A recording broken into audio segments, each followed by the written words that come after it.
Yeah, so we're here, 2022. This is a brand new year, the year of the ultimate experience of life, love, health, prosperity. And as I stated, we will be discussing property investment today. I'm waiting for my host, my co-host. His name is DJ Sule of Sulex Properties. He's going to talk to us about property investment. So he'll be on pretty soon. And I want you guys to basically hear him out, take the advice that he gives about property investment, take it and apply it for 2022.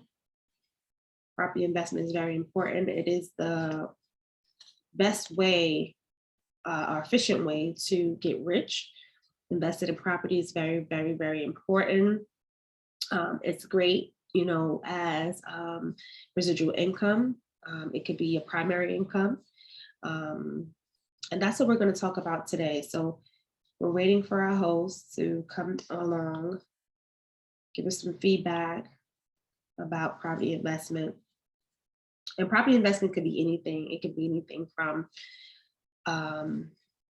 commercial real estate. It could be residential.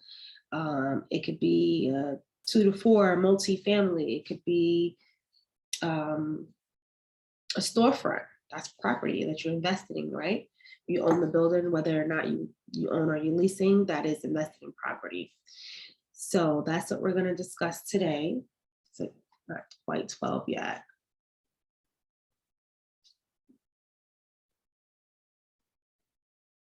So I'm so happy. Let's see, I think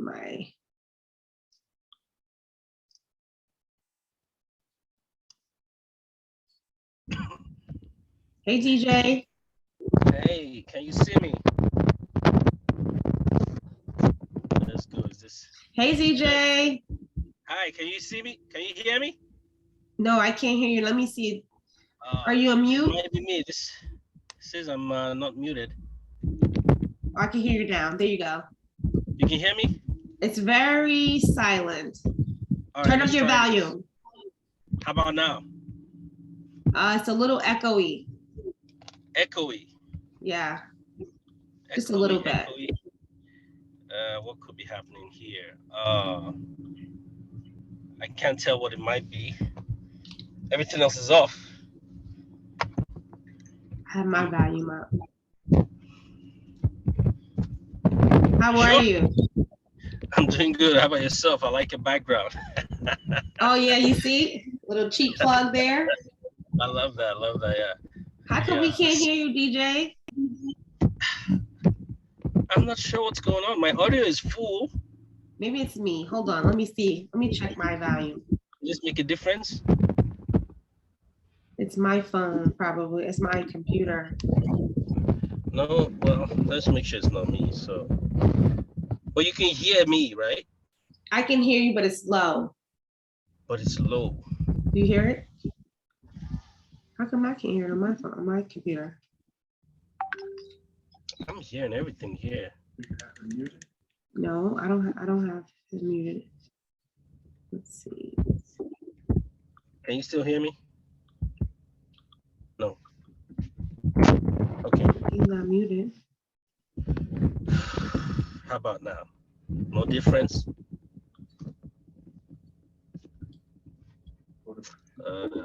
Do I need to use my phone?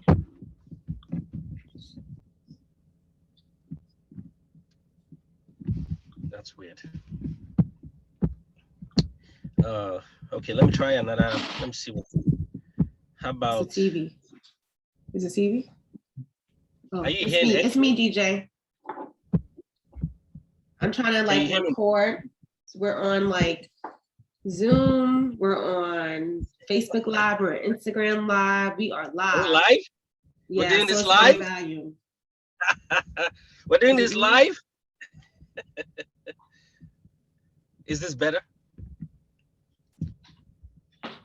Is that better? No, still can't hear you. I can hear you, but how about you? It's me. I put the computer on the phone on the TV behind me, Okay. so it could be that. Oh, so the sound is not getting to you. Yeah. Hold on, DJ. Gotta get my IT husband. Oh, it's echoing. Now it's echoing. I can hear him though from your computer. So we just need to borrow his computer Mute closer. me so I can hear him. Hello? Okay. Testing, testing. Can you hear me? Testing. Yes, Great. there you go, DJ. All right. So Glad hey to do DJ, happy 2022. Yeah, happy 2022. How's it going? It's going, it's going. Are you excited for 2022 and all it has to bring? Oh, I'm excited. I mean, it sounds like everybody is ready to go. You know, you start getting calls for people that want to start businesses and are looking for commercial space, and Yes, everybody's coming out swinging in 2022. So, absolutely. Have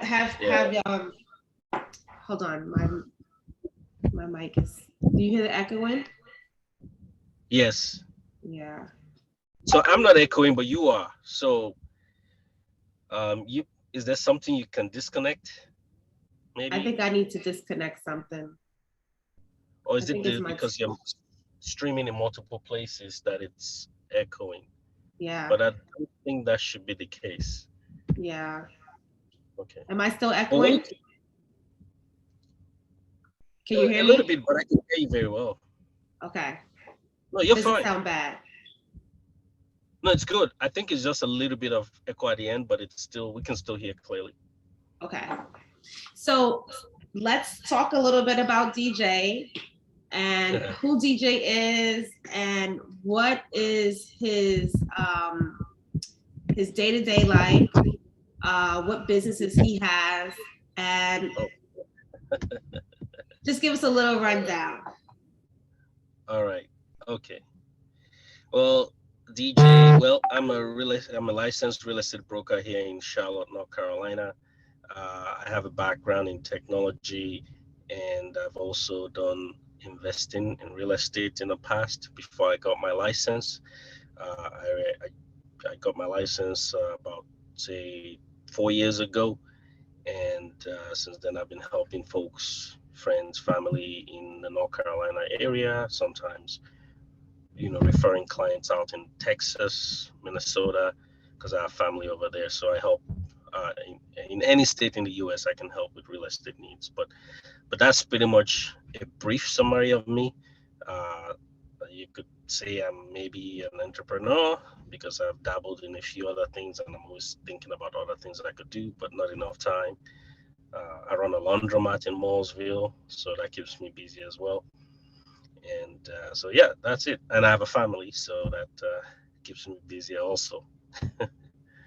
Awesome, awesome. For people that Yeah. don't know, DJ is a friend of mine. I joined EXP through DJ.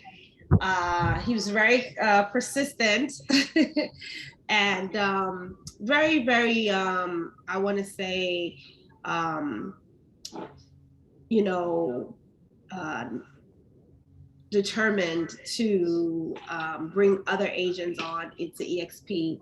And it was a good thing because I, in turn, love EXP. I wouldn't choose any other brokerage. And today I'm doing Q&A, and I decided to bring DJ along because I thought Mhm. DJ would be a great person to talk about property investment. So DJ, I know you mentioned the businesses that you own. Talk to us about property investment. Sure. Well, so property investment, well, so some people invest in stocks, some people invest in real estate, some people invest in a combination of both. I started in real estate investing in about say 2010. After we got our first home, we had to relocate because of where we were. We weren't close to the schooling that my wife was going to school at. So we bought a house closer to the school, and it happened to be a duplex. And after that happened, I ran the numbers and realized, oh wow, this is actually a good deal because not only do we have the first home, not only do we have two homes, the new one that we purchased, which was a duplex, we could leave on one side, put the tenant on the other side, and the tenant pretty much paid off our mortgage on that new home. And so once that realization hit me, I was an accidental landlord, you could say, because the goal was for us to buy and then sell the other one. But once we purchased the duplex, we decided to keep both, and that's how the journey started.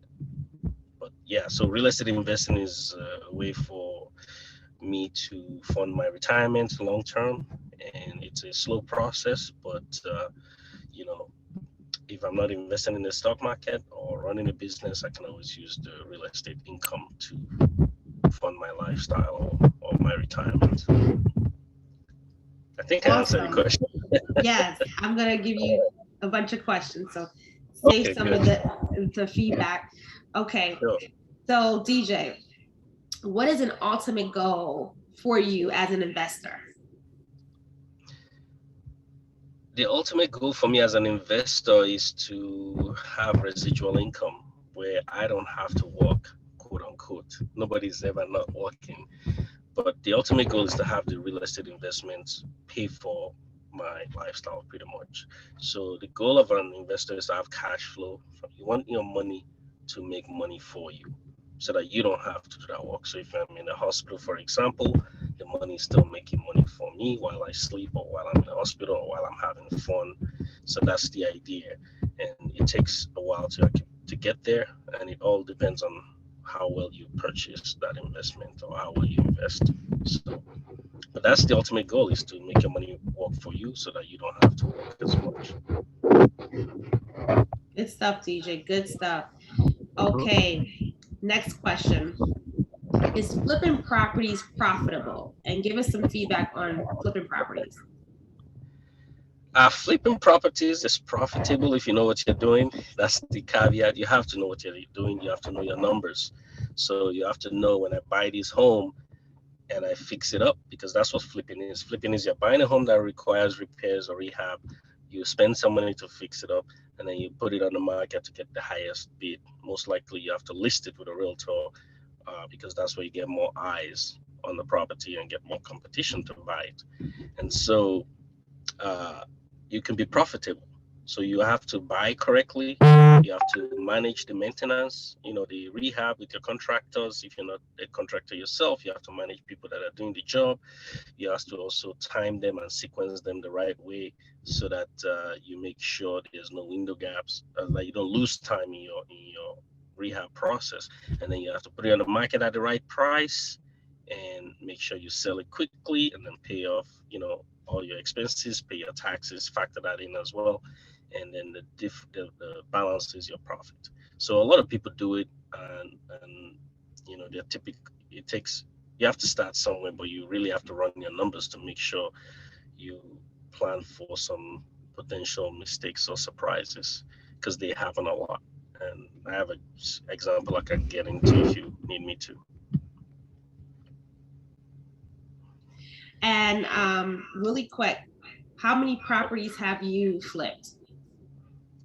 How many Okay, I don't do a lot of flipping, so I would technically say I flipped one remotely. Actually, I did that remotely in Texas. So I flipped one remotely while I was in North Carolina. And then but I buy and own. Buy and hold is what I do typically. So you buy the property, you keep it, you put tenants in there, and own it forever. That's the goal.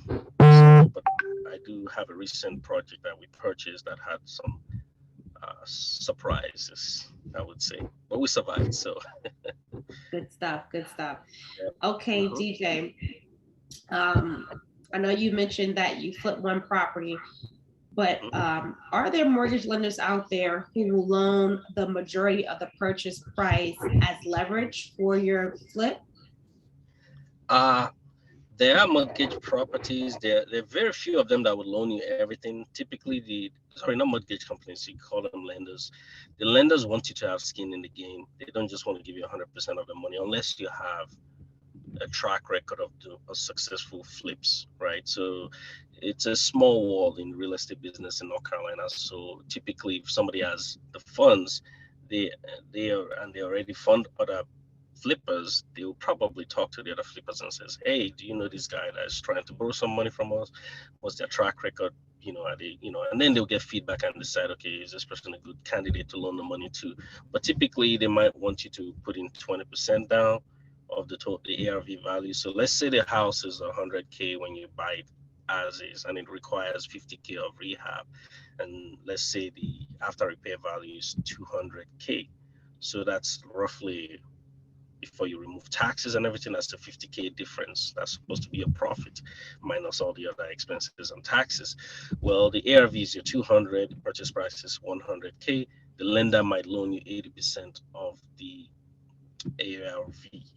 So, or more sometimes. It varies depending on your experience, and because they will need to see the property to see how much work it really requires, and then they can say, okay, maybe 70% or less or more, depending on the property. So, but you typically have to have some money of your own, or you can go to another private party to get the other 20% that is required to come to buy the project. But you really have to connect everything together and line everything up and make sure you know what you're doing.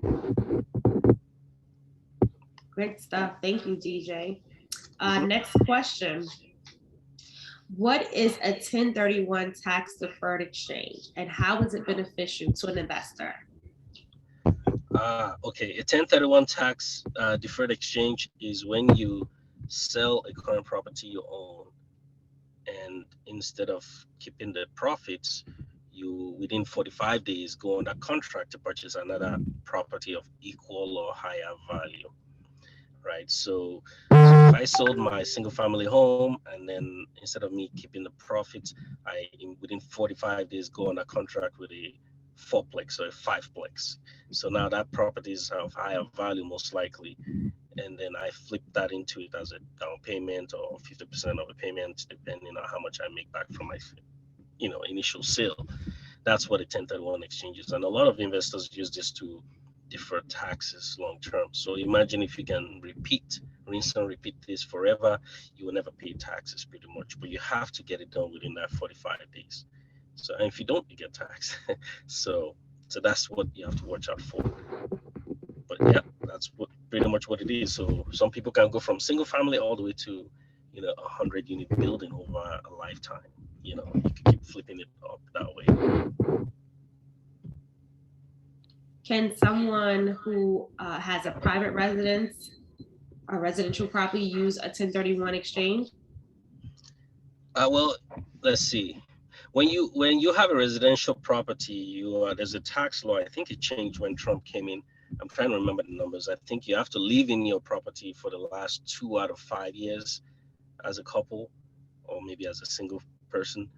But either way, you have to talk with your tax, right? Speak to a tax expert. I am not a tax expert, but the idea is, if you've lived in the property, so like in our case, if you've lived in the property, your first house, for 2 out of the last 5, and let's say you purchase another home and you moved into it and you started renting out your first home, if it's within 5 years of live, if it's within the 5 years, you could sell that first home and keep all your profits with no taxes.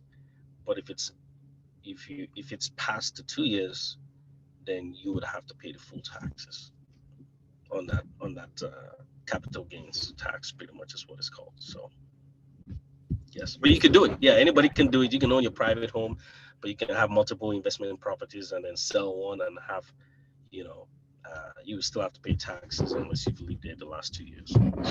So, So so there are basically, a lot of it's people like that. Go ahead. mhm. Go ahead. It's like a tax deduction almost.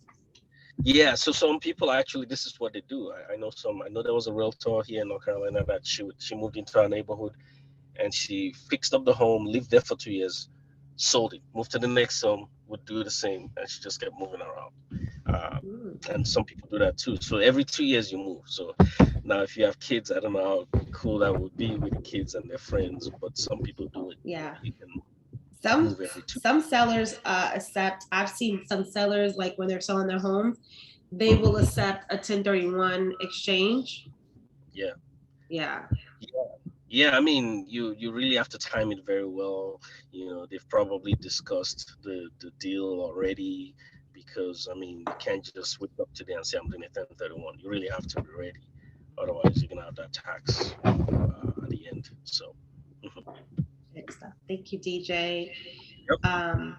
Are cash reserves necessary when flipping a property or when investing in a property?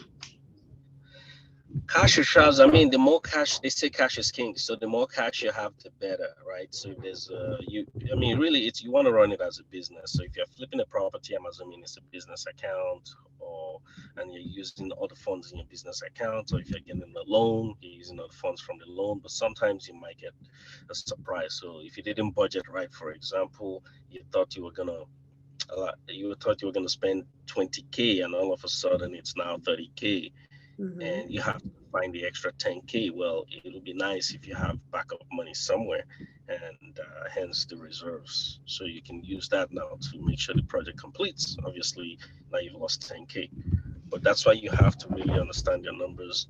Bring in um, bring in a realtor to help you get the comps if you don't know how to do it yourself. Make sure you get the right contractors. Note that you might have to fire some contractors during the project. I've had to do that too, and that just delays you time. So time is money. You're gonna once that happens, then now your cost is going up. So you really have to know what you're doing. Sometimes you might want to pair up with somebody who has experience.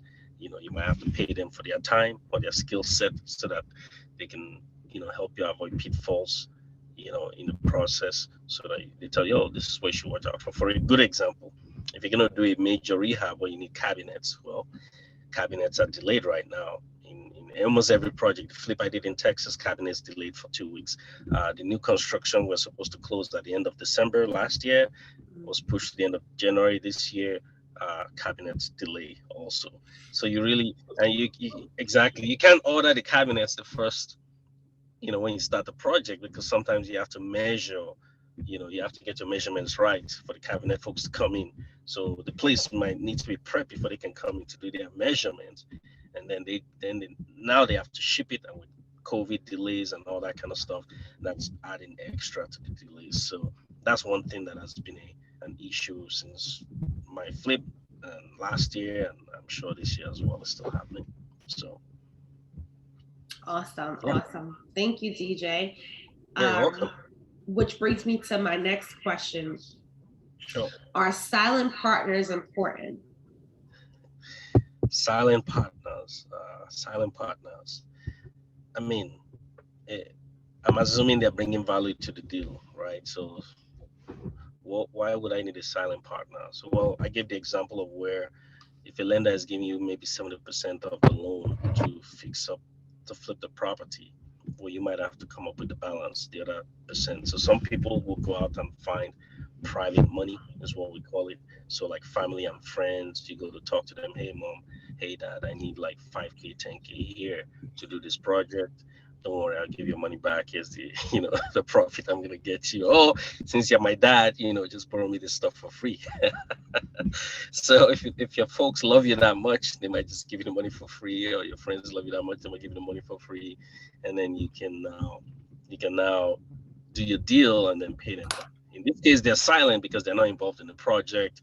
They trust you. That's typically how silent partners work, is that they trust that you can get the job done, and then or they've seen your prior experience, and so they they let you they give you the money and then you get it done. So yeah, silent partner. A lot of people use silent partners. A lot of inventors, or what should I say, CEOs from startup companies like I believe Amazon too had investments from his parents as well. So Jeff Bezos, that is, in the beginning. So a lot of people start that. You can do the same in real estate or any business. You can get silent partners as well.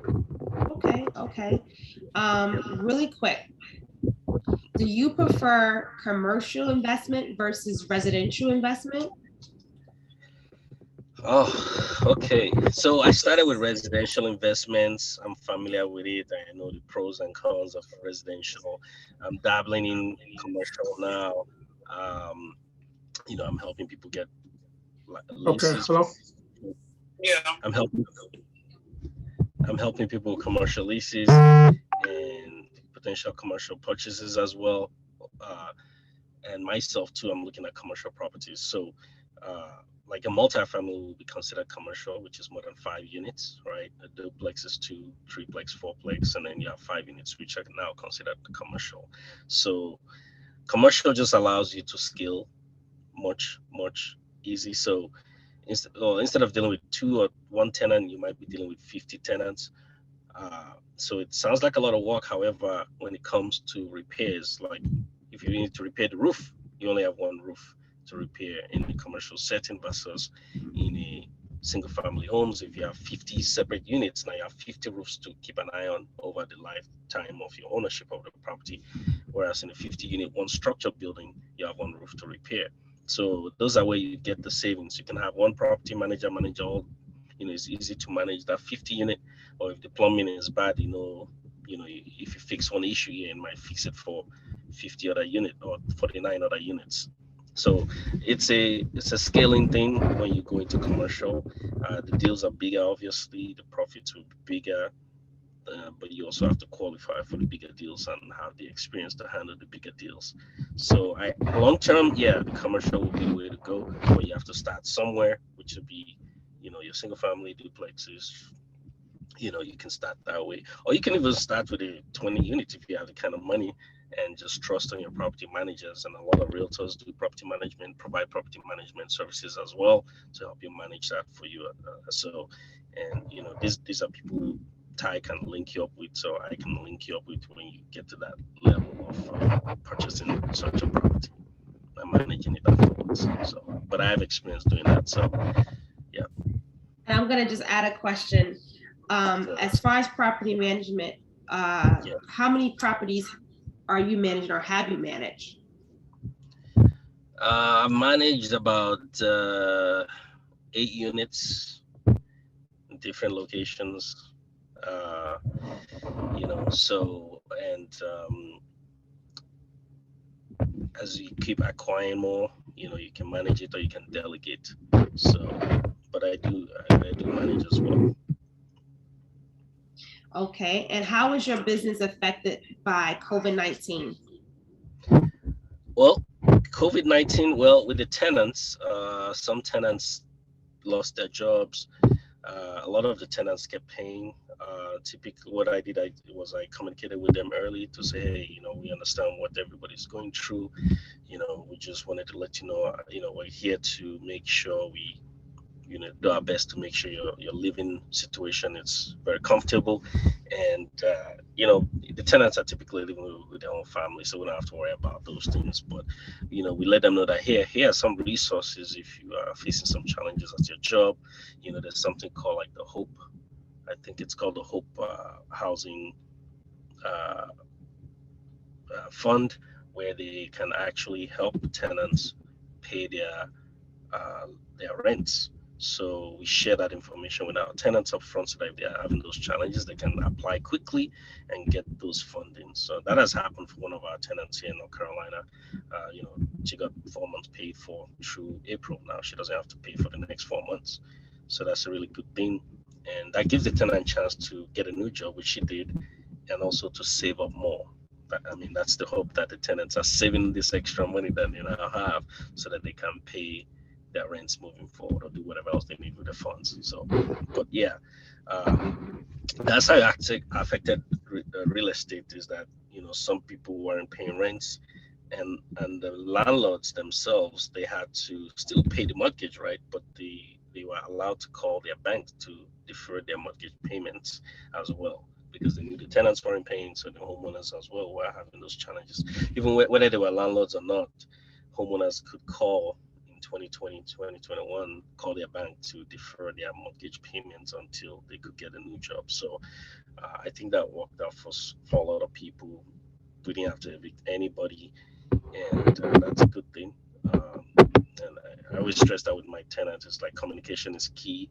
We communicate a lot so that they understand who we are. We're just not some corporate structure that's very cold and insensitive to things people go through in life. And so I think the tenants appreciate that. For example, before I went on vacation, one of the tenants' AC unit wasn't working, and I actually, after going to so many Lowe's and we couldn't find the HVAC unit, I finally got one on Amazon. It delivered it at 2 p.m. and I had a flight. No, it delivered it at 4 p.m. Was it 4? And I had a flight at 8 p.m. that same night on Friday. I had to drive and deliver it myself to the house and have them install it so that they could have heat because I was going to be gone for like some time, and it was vacation time, so a lot of people are out of service during that time. So yeah, that worked out. So I think that's how real estate was affected, thanks due to COVID. In the laundromat business, a lot of people weren't going to work, right? So nobody was Mhm. changing clothes.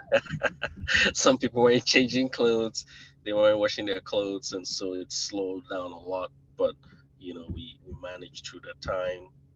We made sure our staff was paid through that time, and then before we had to reduce hours. But everything is back to normal now. Well, So for still people who don't know, tell them about where your laundry business is located.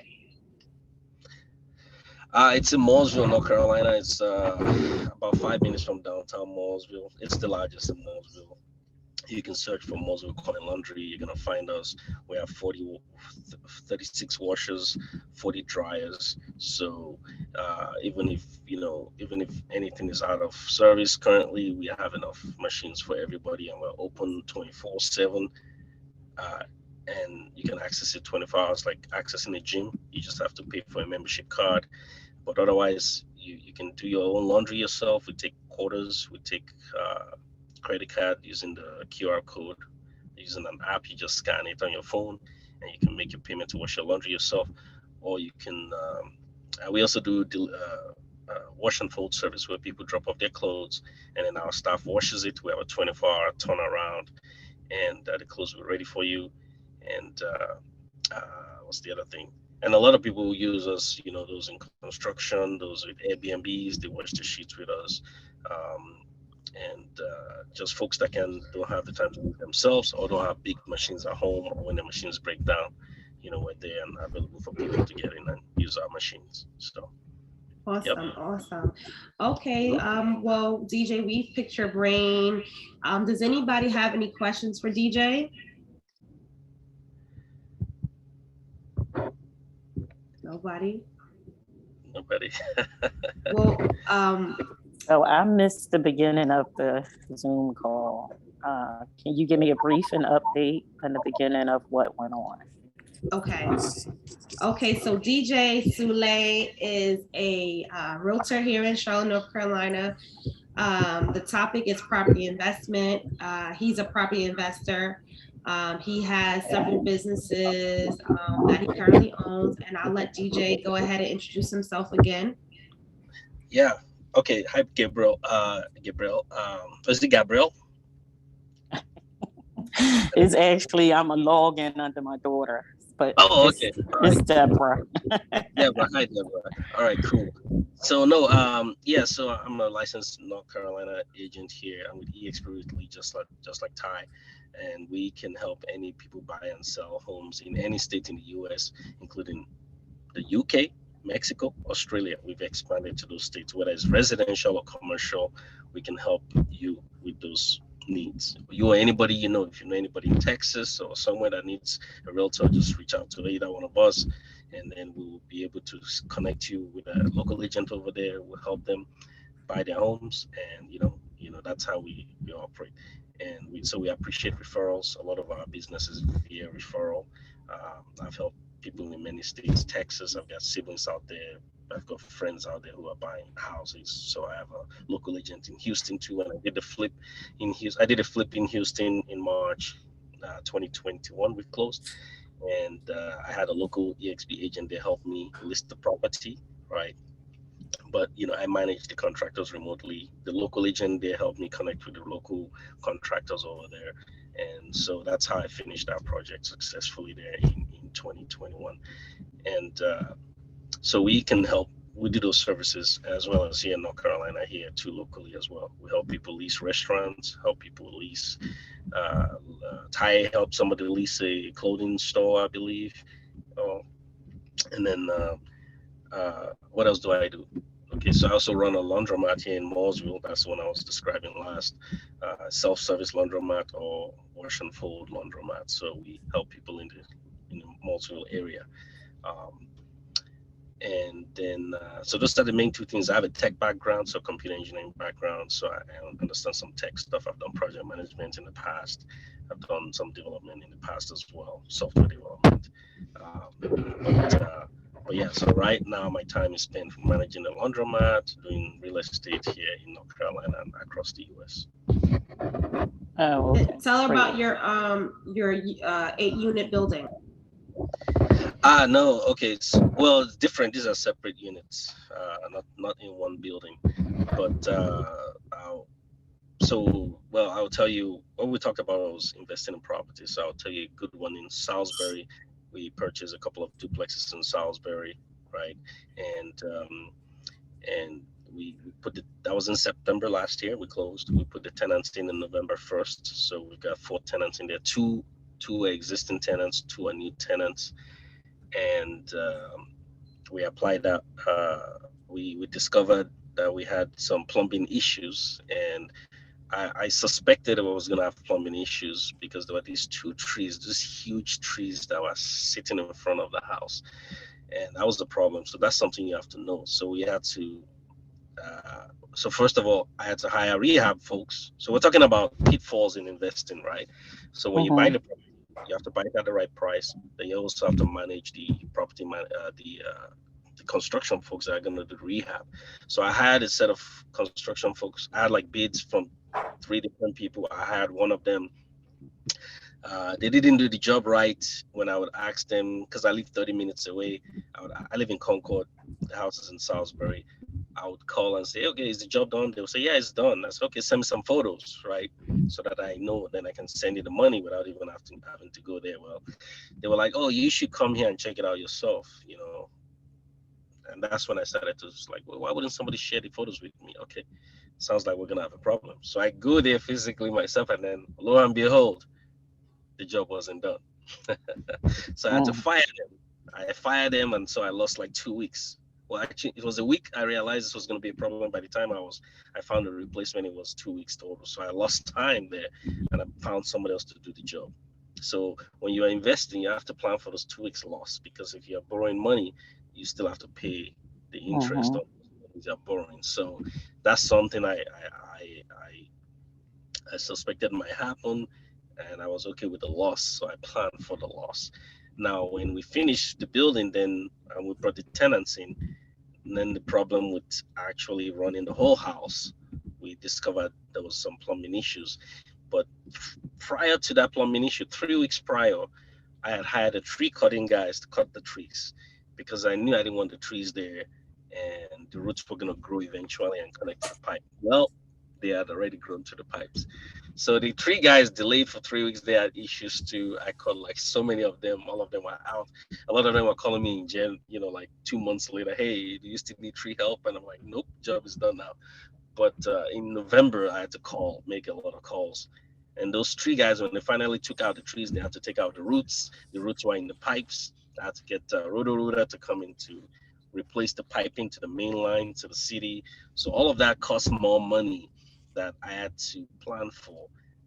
I didn't want it to happen, but I suspected that might happen. So I knew I was going to have to pay for that. So when it was time to negotiate to buy the property, I had to negotiate more for one of the identical properties, right? But I paid. Give me an example of what some of the numbers are looking like. I appreciate you giving me the downfall part of it, because some people doesn't explain the downfall of different businesses. Right. But give me some numbers on like the investment property. What was it going for, and what money you put out, and also what was the turnaround price of what you made off of that property? Yeah, so, well, the rental is a long-term place, so we're going to own it for quite some time. And, okay, FYI, I'm low on battery tie. 23 minutes, it tells me. Okay, here we go. So the duplex, for example, purchase price was 115, is what more than that with the insurance company is what 200 plus to replace. the structure. If it burns down and they have to replace about 200. That was it. Second, the tenants are paying 1,000 a month per unit, so that's 2,000 for that one. That's a really good tool because you typically want the 1%. 1% means if my tenant is paying $1,000 per month, I bought the house for 100K. Well, Okay. 5 years or 10 years ago, before this whole escalation in prices, we were looking at 2%. Meaning, if my tenant pays 1,000 a month for the house, I bought it for 50K. So we don't have 2%. It's hard to find that. Now, if you find 1%, you're lucky if you can find one. So Okay. if I buy 400K, my tenant must pay 1,000 minimum. So now in this case, I bought it for 115. The tenant is paying 2,000. There's two tenants. It's a duplex. So that's one of the advantages of multifamilies is because we don't have too many of them. But when you get one, you can have two tenants pay for one unit, and if you buy it low enough, you can have that profit there. So the fact that the rents were actually $650 actually when we bought them, but I found out that the neighbors next door were renting for 900, and when I met the owners, they said, "Oh, we're about to increase the price to 1,000 because that's what the other people are paying," and so once that happened, I was Guys, like, "Oh, sorry to cut you guys off. The Zoom's gonna end it's about for to end?" me. Okay, sorry. Yeah, So that's it's saying you have less than 1 minute. But drop your info really quick, DJ, for everyone. Yes. The cell phone number is 719-357-8539. Email is sulexproperties@gmail.com. That's SULEX properties. That's PROPIETIES @gmail.com or selectproperties.com. You can find me in any of those ways. SULEX, S as in Sam, ULEX properties.com. Just Google that website. You can find me. And thank you very much, Ty, for the time. Thank